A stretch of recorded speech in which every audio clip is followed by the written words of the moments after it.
Imu-sama had already fought the Roger pirates in the past, and in the latest chapter of the manga, she once again unleashed her Conqueror's Haki. And this time, the Conqueror's Haki she released was way stronger, reaching all the way to the underworld, where we even saw Luffy's group feel its presence. But the most surprising part in this moment was Scopper Gaban's reaction. From how he responded, it looked like he knew exactly who that Haki came from. It's like Oda's telling us that Gaban is familiar with the Haki he sensed. So the question is, does Scopper Gaban know Imu-sama? If yes, then where exactly did he meet her? And that's our topic for today. To start this video, let's drop the info that the only time Gaban could have met Imu was during the God Valley incident. I think Imu-sama's ability to take over someone's body, like she did with Gonko, doesn't work on just anyone. It only works on characters with a special mark, like the one we saw on Summers. Meaning only the Gorosei and the Holy Knights can be taken over by Imu. Now, during the God Valley incident, we saw a lot of Holy Knights present. There was even a Gorosei there, specifically Gorosei Saturn. So if Imu wanted to take over another body, she easily could have during the God Valley incident.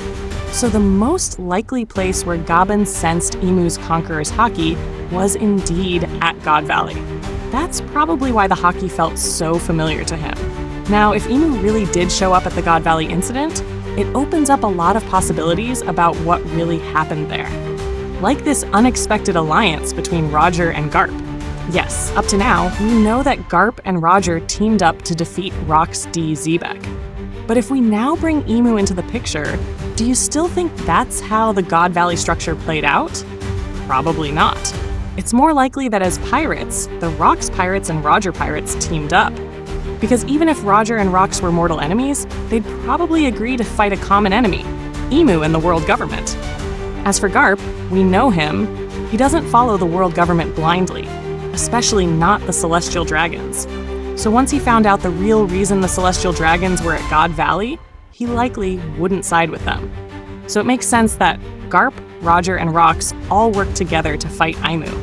Yes, the story that spread after the incident was that Garp defeated Rox. But we know Roger also fought alongside him against Rox D. Xebec. So what if the truth about God Valley is that the pirates and Garp joined forces to face Imu, and the only one Imu actually killed was Rox D. Xebec? If we look at Rock's flashback from when he went to Elbaf, we can see how close he was to Whitebeard at the time. That's why it's unlikely Rox would betray his captain during the God Valley incident. Maybe the reason Roger and Whitebeard never saw each other as true enemies is because they once allied during God Valley. So if that's what really happened, that these three groups worked together, then the next question is, why did Garp stay silent after all that? Well, he actually didn't stay silent. He was outspoken about his dislike for the Celestial Dragons. That's also the reason he refused the promotion to Admiral. So Imu didn't touch Garp, even though he opposed her at God Valley, so she could use him as a scapegoat.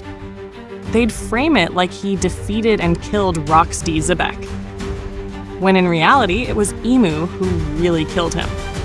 To give you better context, let's say Blackbeard shows up in Elbaf now to kill Luffy, but Imu is also present in Elbaf.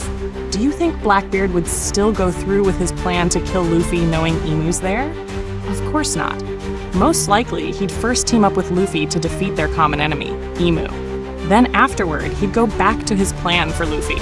Same goes for Roger and Rox D. Xebec. This could have happened between them during the God Valley incident, if Imu really showed up then. Another possibility is why Roger didn't act against the world government, even after getting all the road poneglyphs and reaching Laugh Tale.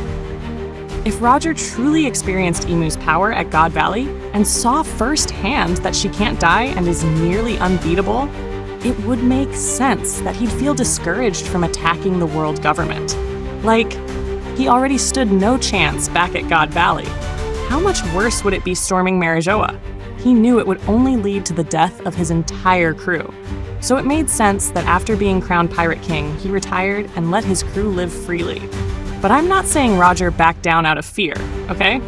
Of course, another major factor was what he read in Laugh Tale about Joy Boy. That a new Joy Boy would be born, and he would be the one to truly defeat the world government. That's why, even though Roger knew he was dying, he was confident in the next generation.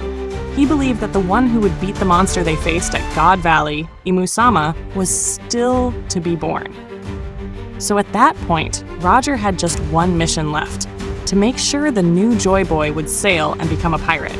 That's why on the day of his execution, he encouraged everyone to set sail, to become pirates, so that the new Joy Boy would have a ladder already waiting for him to climb to the top.